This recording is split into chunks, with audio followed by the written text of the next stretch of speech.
સર્જન પાલન સાર તિરોભાવ, જેને આપણે પરિવર્તન કહીએ છીએ, બદલાવ કહીએ છીએ. એક ચીજને હટાવ્યા વગર બીજી ચીજ ક્યારેય ન થાય. તમને બહુ જવાબદારી સાથે કહું કે તમે પરિવારમાં રહેતા હો, ટીવી ચેનલો જોતા હો, બાળકો રમતા હો, તમારે માળા કરવી હોય 1 કલાક તો શું કરવું પડે?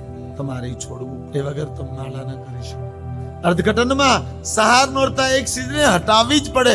હટાવો નહીં તો તમે સક્સેસ ન જાઓ. તમે 3 કલાક રોડમાં બેહતા હો, 1 કલાક ભગવાનનું ભજન કરવું હોય તો ત્યાંથી 1 કલાક તમારે કાઢવી પડે. તમે રોજ કઈ અધ્યયન કરતા હો, સાધના કરતા હો તો સમાજથી તમારે 1 કલાક સંબંધ તોડવો પડે. તોડવાની ભાડવાની વાત નથી કરતો. તમે માની લો કે 1 કલાક તમારા રૂમમાં ભજન કરવું છે તો તમારે 1 કલાક મોબાઈલ સ્વિચ ઓફ કરવો જ પડે. 2 કલાક કરવું તો 2 કલાક કરવો પડે.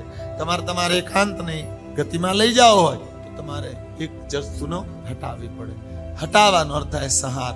એક સારું એવું મકાન હોય, જૂનું થઈ જાય અને ત્યાં નવું બનાવવું હોય તો જૂનાને હટાવો. આપણામાં વાંધો એ છે, આપણે જૂનું હટે ને એ આપણને મંજૂર નથી. જૂનું હટાવવામાં આપણે તૈયાર નથી. એટલે નવાનું નિર્માણ આપણા જીવનમાં થાય. છોકરાને કેમ મૂકી શકાય, વલાણાને કેમ મૂકી શકાય, ઓલાને કેમ મૂકી શકાય, એ તમારી નેગેટિવ કમજોરી છે.